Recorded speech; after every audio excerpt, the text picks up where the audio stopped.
Isang magandang araw po sa inyo pong lahat at narito po tayo sa ating panibagong yugto po ng ating pag-aaral. No? Nawa ito po ay maging food po natin, spiritual food sa araw po na ito. Our best discipline. Mula po sa Hebrews 13:9. Ano po? Hebrews chapter 13 verse number 9. Ano po ang sabi ng talatang ito? Ang sabi po, huwag kayong padaya o padala sa sari-sari at kakaibang mga turo, sapagkat mabuti na ang puso ay patibayin ng biyaya, hindi sa pamagitan ng mga pagkain na hindi pinakinabangan ng mga tumupad na mga iyon. Ano po? Alam nyo, meron po tayong physical na ginagawa, no? Food and exercise, no? Pero sabi rito, patibayin ng puso sa biyaya, no? Hindi ng iba-ibang turo, no? Kaya particular po, may mga bagay po na nagpapahina sa isang tao na dependent po sa anyang input o kinakain. For example po, pagka tayo nasobra na sa mga mamantika, yun po ay magpapahina po sa ating pong kalusugan, ano, sa kabuuan. Ngayon, katulad po ng isang atleta na araw-araw ay nag-iensayo, no, ang tawag po doon ay disiplina. No, sabi nga kung wala kang disiplina ay mapapahama ka. Ano po? At wala pong tagumpay, no? Pagka walang disiplina. Number one is discipline your devotions. Ano po ba yung devotion? Yung ating pong laging iniisip at kahit yung ating pong ninilay-nilay sa ating buhay. Ano po? Pag ang ninilay-nilay po natin ay yung mabuti, kaaya-aya sa Diyos, Philippians 4:8, ay ang bunga po nito rin ay kaaya-aya. Ano po? Sa 1 Timothy chapter 2 verse 8, I will that men pray everywhere, no?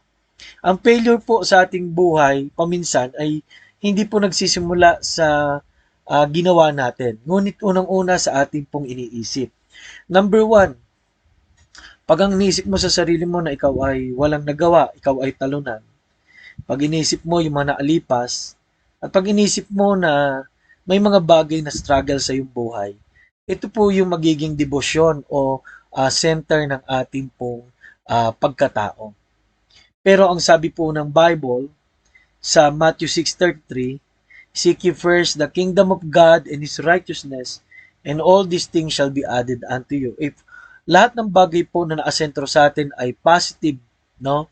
At ito po ay galing po sa salita ng Diyos, ay magiging positibo po ang ating buhay. May mga taong di nila namalayan, mapalad pala sila sa ibang tao, pero dahil sa negative ang kanilang pag-iisip, ay hindi po nagkaroon ng ah, magandang pananaw, hindi rin nagiging ng magandang pagpapatuloy at hindi magandang ating nagagawa. Ano po? Number two is your doubts. Ano po? Sa Matthew 21:21, if ye have faith and doubt not, it shall be done. Ano po?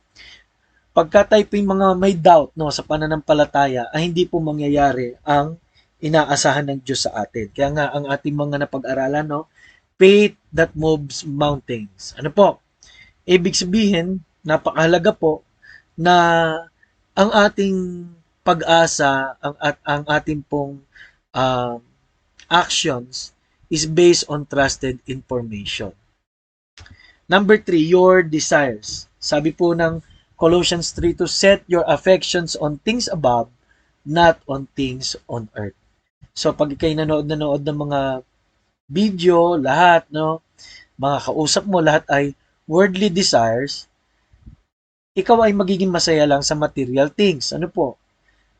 May isang bagay po rito no, na pwedeng magpahina sa atin at maging short-sighted po tayo, lalo na po doon sa maraming biyaya ng Diyos mula sa ating pagkaligtas at mula sa plano ng Diyos sa ating buhay.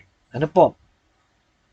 So, sa James 4:7 and 8, ano po? The love of money. Okay? The love of material things sa 1 John chapter 2 verse 15. Ano po? Sabi po ng sumunod ay your duties. 1 John 3:22 o chapter 3 verse 22, do those things that are pleasing in His sight. May duty po tayo kung ano magiging kalugod-lugod sa Diyos. Gusto ng Diyos na tayo po ay maging witness sa Kanya pong ginawa sa krus, sa kanyang pagliligtas at maging tapat po sa kanya. Ano po? At lahat ng ating kaalala would come to the knowledge of our Lord and Savior Jesus Christ. Romans 1:6. Ano po? Kaya po mga minamahal, ito po no, your duties, your desires, your doubts, your devotions. Ano po? Yan po ang dapat nating disiplinahin. Kung hindi po ay sa kasalanan po tayo mapupunta kung ang ating iniisip lagi ay self-centeredness o lust of the eyes and the pride of life. Ano po? So, yan din po yung naging tukso ni Satanas sa Panginoong Hesus. Di malayong yan ang gawin din po niya sa atin. Maraming salamat po. Our best discipline.